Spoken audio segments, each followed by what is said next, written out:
عاملين ايه؟ كان ماما فريدة وكمان يلا اشتركوا فيها واعملوا لايك سبسكرايب وشير. يلا نبدأ. ازيكم يا بنات عاملين ايه؟ ايه رأيكم النهاردة نتعلم اسامي الحيوانات كلها؟ ايه رأيكم؟ اوكي يا ماما انا موافقة جدا، وانتي يا فريدة موافقة؟ يلا بينا. عارفين يا بنات ده الحيوانات الحيوان ده اسمه ايه؟ ده ايه؟ ها تعرفي يا فريدة؟ اه اسمه ايه؟ كلب. شاطرة يا فريدة، برافو عليكي. ده كلب. طب الكلب بيعمل صوته ازاي؟ برافو. طيب تعرفي يا فريدة تقولي لنا، وانت يا فرح تقولوا لنا الكلب بياكل ايه؟ اه ايوه يا ماما، الكلب بياكل لحمة وكمان بياكل عظم. شاطرة يا فرح. تمام، يلا بينا نشوف الحيوان التاني. يلا يا بنات، تعرفوا بقى الحيوان ده اسمه ايه؟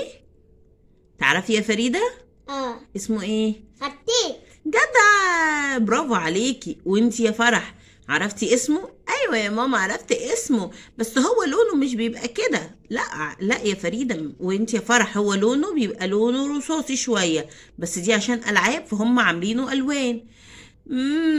ماشي يا ماما. يلا بينا نشوف الحيوان اللي بعديه. بنات، الحيوان بقى ده مين شاطر فيكم يقول اسمه؟ ها يا فريدة انتي وفرح. اسمه اسد. أسد. برافو يا بنات، ده اسمه اسد. عارفين الاسد بقى ده يبقى مين؟ اسمه الاسد ملك الغابة، عشان هو قوي. يقتل الحيوانات. لا، بيحمي الحيوانات مش بيقتلهم، بيحميهم. لا يقتلهم عشان ياكلهم. ما هو مش كل الحيوانات، يعني في حيوانات بياكلهم وفي حيوانات بيسيبهم. ايوه. برافو. بيعمل بقى ازاي الاسد؟ صوته ازاي؟ برافو يا بنات، برافو عليكم. يلا بينا نشوف الحيوان اللي بعديه. بقى يعرف الحيوان ده اسمه ايه؟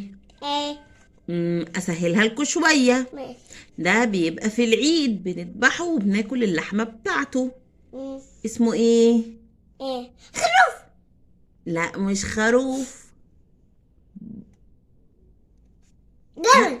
لا، قولي انت يا فرح. اسمها بقرة يا ماما. برافو عليكي يا فرح. اسمها ايه يا فريدة؟ بقرة. برافو عليكي. البقرة بقى دي بنذبحها وبناكل لحمها. مش احنا ساعات بنشتري لحمة وبناكلها؟ دي بتبقى لحمة البقرة. ايوه بقرة تاكل لحمة. بناكل لحمة البقرة.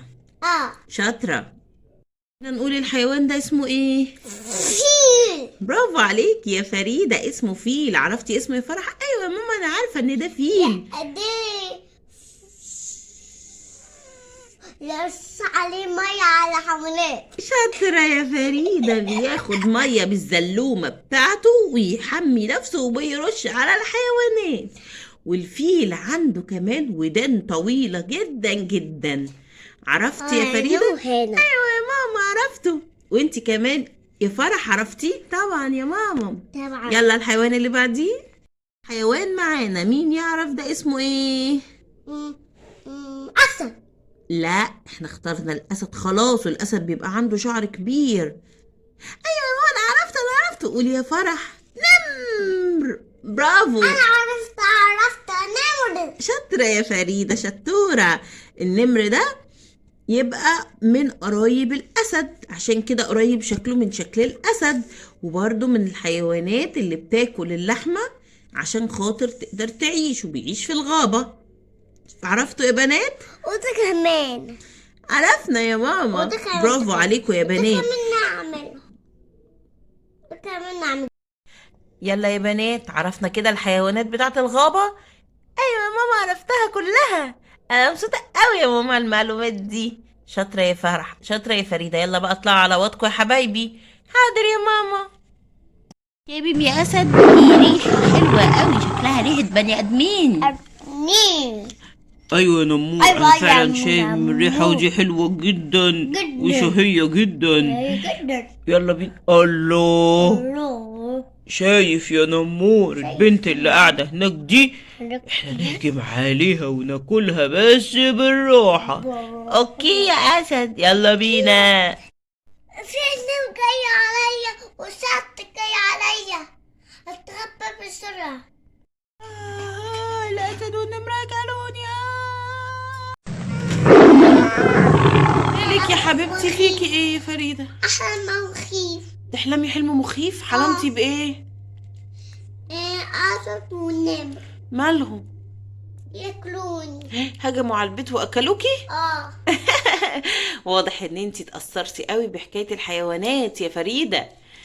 لا يا حبيبتي ما تخافيش، الحيوانات المفترسة اللي زي دي بتكون محبوسة كويس جدا في الغابة وما بتطلعش ابدا، مش زي مثلا الحيوانات العادية.